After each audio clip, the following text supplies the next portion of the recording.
pense qu'on est bon à jouer ça. Oh non! Cavalier prend des 5. Cavalier prend des 5, je l'ai pas vu. Bonjour à tous et à toutes, on est à 1355 et commençons une nouvelle partie. Good. Ok, donc on joue les noirs, on joue contre un 1343, Luc Rodrigue. Good.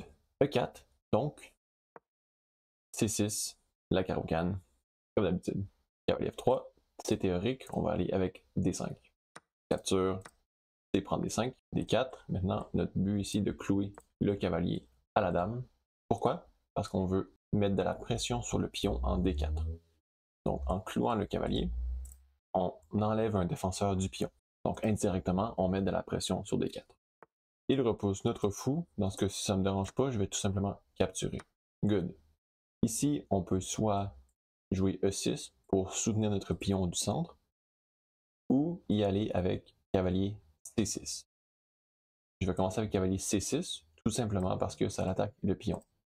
Et n'oubliez pas que D5 est défendu par madame. Très typique, les blancs clouent mon cavalier au roi, donc je peux tout simplement jouer A6 ici, essayer de forcer mon adversaire à capturer, ou encore une fois, je peux jouer E6. Dans les deux cas, le pion ici est défendu par madame, donc je ne vois pas de problème à jouer A6 et attendre avant de jouer E6. Ok, il décide de recapturer. Ici, c'est un échec, donc évidemment, on recapture en C6. Il sort son cavalier pour mettre de la pression en D5, mais c'est déjà défendu par mon pion, donc c'est pas besoin de stresser avec ça. Un prochain coup ici, super intéressant, ça serait peut-être Dame B6, attaquer le pion, et aussi le pion en B2. Pourquoi c'est intéressant? Parce que Dame B6, un coup que les blancs aimeraient jouer pour défendre le pion du centre, c'est Fou E3. Dans quel cas ici, on peut capturer le pion en B2. Je ne sais pas si c'est trop tôt comme coup, malheureusement. J'ai l'impression que oui, j'ai l'impression qu'on veut jouer E6 au début, mais je vais quand même y aller pour. Tout simplement parce que je ne veux pas laisser la chance à mon adversaire de développer des pièces. E6, c'est un coup qu'on veut jouer, mais je trouve que c'est très passif. Donc là, immédiatement, je mets de la pression en D4. Et c'est typique ici de jouer un coup comme, comme cavalier A4, mais ce n'est pas arrivé, donc c'est correct. Donc ici, il défend avec la dame. Donc maintenant, on peut jouer E6. Et là, peut-être que mon adversaire va jouer cavalier A4 pour attaquer la dame. C'est typique. Non, ce n'est pas le cas. OK. On pourrait aller C5. Le problème avec C5, c'est qu'il capture. Non, pardon. C5, c'est que cavalier ici, on peut capturer. Cavalier ici, on peut capturer encore. Mais lui capture la tour. C'est pas l'idéal. Disons ici, ici. Il faudrait retourner ici peut-être. Dans quel cas? Ici, ici, ici. Ok, je pense que c'est correct. Je pense qu'on est bon à jouer ça. Oh non! Cavalier prend des 5. Cavalier prend des 5, je l'ai pas vu. Ok, il n'a pas remarqué. On va le montrer dans l'analyse. Mais ici, mon adversaire avait cavalier prend des 5 puisque E6 est cloué au roi. Donc, il capture. Recapturer avec le fou serait intéressant. Et je pense que c'est ce qu'on va faire, mais il faut faire attention parce que mon fou et madame vont être sur une case sur lesquelles ils vont pouvoir se faire fourchette. Mais je vais commencer avec ça. Exactement. Donc là, il bouge ici pour attaquer mon pion en G6, très simplement. J'ai le goût d'aller G6. Pardon, G7. J'ai le goût d'aller G6, mais cavalier ici.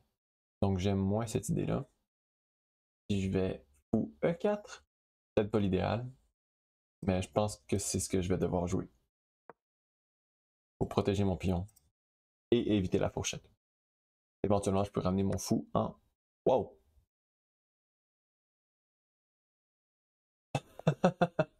Ok, ok. GG. GG. Évidemment, ici, mon adversaire a abandonné à cause de fou prend G7. Je vais faire une petite analyse pour vous montrer la gaffe que j'ai faite et ensuite on en fait un autre. Good. Donc ici, tout était théorique. Dans la carocane, tout ça ici c'est théorique. On cloue le cavalier comme que je vous ai expliqué durant la partie. Je pense que j'ai bien pris le temps d'expliquer ici. Ici, ici, ici.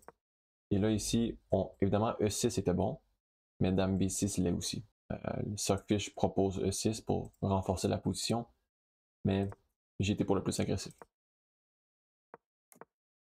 Et donc, ici, je pense que j'ai fait une gaffe. Vous voyez, plus 1.4 à la position. Cavalier A4 est conseillé. Le cavalier prend D5 également. Attaquer la dame et le pion en E6 est cloué. Et ce coup-là vient détruire notre structure de pion. Donc, c'est vraiment une grosse gaffe de ma part. Un autre coup intéressant ici était le cavalier A5. Dans quel cas on n'aurait pas pu recapturer à cause que cavalier prend, D prend E3 et on a cavalier prend A8 à la fin. Même si ici on prend avec un échec, on a perdu un cavalier. Donc, après cavalier A4 ici, ici l'ordinateur propose dame B5, dans quel cas il peut tout simplement recapturer le pion, puisqu'il est défendu 2 fois et on l'attaque 2 fois également. Donc là, on vient de perdre un pion très important qui est utilisé dans la carocane pour attaquer D4. Donc, ici C5 était prématuré. Un coup que j'aurais pu jouer au lieu, c'est de juste développer mes autres pièces et attaquer son pion. Sur ce, on fait une prochaine partie. Ok. 1365 qu'on est rendu. Donc, on joue les blancs, on va aller avec E4, essayer de jouer la Vienna.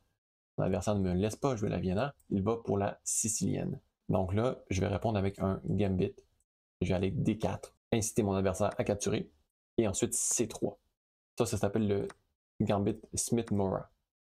Je ne connais pas super bien la théorie, mais j'aime l'ouverture parce que ça prend nos adversaires au dépourvu. Ok, il sort son cavalier. Ici, je vais sortir mon fou en C4 et mettre de la pression sur F7. Ok, mon adversaire vient ici avec D6. Je vais sortir mon cavalier. Il attaque mon pion. Évidemment, ici, j'aurai un coup. Cavalier G5 pour attaquer 2 fois le pion à F7. Après cavalier G5, mon adversaire a ici E6. Dans quel cas je pense que c'est bon pour lui? Ou est-ce que je pourrais y aller directement avec fou prend F7? Capture, capture, ici, je ne pense pas. Est-ce que E5 fonctionne? E5, cavalier prend. Non. E5. Si pion prend, ce qui est très logique, on prend avec le cavalier. Non, non, non, non. E5, pion prend. On prend la dame. Pas mal sûr qu'il y a un coup ici. Cavalier G5, E6, E5. J'ai l'impression que c'est ça. Même cavalier prend serait possible, donc je pense pas que c'est ça. Je pense que c'est plus E5 au départ. Si cavalier prend, capture, capture, et on a fou prend F7. Vous savez quoi, je vais l'essayer. Je pense que c'est ça. La théorie que je me souviens, c'est E5 dans cette position-ci. Ok, maintenant la question se pose. Si je capture avec la dame, lui va venir capturer ici. Dans quel cas, je peux capturer le pion, mais je menace ça, mais mon adversaire peut jouer E6. Donc si je commence par capturer avec mon cavalier. Ah non, j'avais dit je sacrifie mon fou, n'est-ce pas? Capture ici, roi prend, cavalier prend E5, échec. Si mon adversaire recapture avec son cavalier à lui, j'ai sa dame. Donc, ici, il ne peut pas recapturer avec sa dame. Donc, si le roi revient en arrière, ça ne fonctionne pas. Ah. Vous savez quoi? Je vais changer. Oh! Écoutez, je vais aller ici. Menacer le pion. Et voilà. Ok, donc honnêtement, je ne sais pas c'était quoi le bon coup. Ça l'a bien viré pour nous parce qu'on va gagner une tour, mais je sais que c'était pas ça le bon coup. Ici, j'aurais cavalier B5, mais je pense pas que ça change rien. Cavalier B5. Bon, je vais capturer la tour. Ok. L'adversaire vient pour clouer. Ici, je vais juste en profiter pour sortir mon cavalier. D'accord. Ok, donc mon adversaire essaie de jouer assez vite. Je pense qu'il essaie de gagner sur le temps. Ok. Donc là, évidemment, il attaque mon pion. Je ne veux pas vraiment lui laisser. Donc ça paraît comme un coup un petit peu awkward. Je pense que je vais venir ici fou des deux. Il peut capturer. Dans quel cas je recapture, ça ne me dérange pas. Pourquoi ça ne me dérange pas? Parce que j'ai une tour en plus. Donc c'est vraiment aussi simple que ça. Je vais mettre mon roi à l'abri parce que un des prochains coups, ça va d'apporter sa tour. Donc pour cette raison-ci, je veux mettre ma tour. Ma tour en D1. Donc là, vraiment, je suis bien en ce moment. J'ai une tour en plus. Je vais amener mes 2 tours au centre du jeu. Mon cavalier peut s'enfuir à n'importe quel moment. OK. Donc là, évidemment, ça va venir capturer mon pion en F2. À vrai dire, je n'avais pas trop vu cette option-là. J'aime pas l'idée, mais... Ouais. Mais vous savez quoi? Je pense pas que je peux faire rien d'autre. Donc je vais le laisser capturer. Et aller en E3. Je pense pas que j'ai rien d'autre. Ok, donc il capture mes pions, mais honnêtement, ça ne change pas grand-chose. Donc, je vais aller ici. Échec. Le forcer à échanger. C'est pas vraiment forcé parce que mon adversaire a roi C8. Mais en ce moment, je pense que sa technique à lui, c'est vraiment de jouer très vite pour, euh, pour gagner sur le temps parce qu'il me reste seulement 2 minutes 46. Mon pion à A2 est défendu, faites attention à ça. On va donner un petit échec ici. Ok. Je vais continuer à attaquer son roi. Sûrement qu'il va avoir un échec et mat à quelque part. Ici. Roi ici. Et tour B5, échec et mat? Non, parce que mon pion en C2 est défendu. Tour D3 peut-être? Roi C5. Ou je fais un waiting move. Ah non, parce que je peux pas, faut que je défende le pion. Ah, tour B3 pour défendre le pion. Et ensuite, je vais venir ici. Ok, je pense que c'est bon ça. Tour B3. Mon adversaire, son roi ne peut pas bouger. Il n'a aucune case pour s'enfuir. Et mon adversaire n'a pas vraiment d'échec possible. Dans quel cas je recapture. Et mon prochain coup, ça va être tour B5. Échec et mat. Il est en train de penser en ce moment. Il ne sait pas trop quoi jouer. Je pense que l'échec et mat est inévitable. Ok. Et voilà. Analyse vite faite. Good. Ok. Donc là, on joue l'ouverture Smith-Morra. Pour ceux qui ne connaissent pas, ça se joue contre la défense sicilienne. On joue D4, on sacrifie un pion. On joue C3, on sacrifie un second pion. Donc là, dans le fond, on a perdu seulement un pion, puisqu'on recapture avec le cavalier. Cette ouverture-là a pour but de vraiment nous donner un avantage de développement, comme n'importe quel gambit. Donc là, ici, je connais pas super bien la théorie. Boum, boum, cavalier F3, cavalier F6. Et là, je pense que E5 était le meilleur coup. Ok, donc j'ai bien joué. Mais après, D prend E5, on a Dame prend D8. Et là, si cavalier prend, on a cavalier B5. Ah! C'est cavalier B5 la continuation. Ok, cavalier B5 pour menacer la fourchette. Ok, donc moi j'étais trop focusé sur le pion en F6 et je m'étais dit, si je joue cavalier prend E5, mon adversaire peut simplement jouer E6, bloquer mes chances de fourchette. Donc après cavalier prend, la continuation est cavalier B5 menacer la fourchette. Ici, il peut défendre avec sa tour, dans quel cas on peut capturer le pion du centre, mais on peut aussi venir capturer en E5. Et ici, vous voyez, nos deux cavaliers sont beaucoup plus actifs.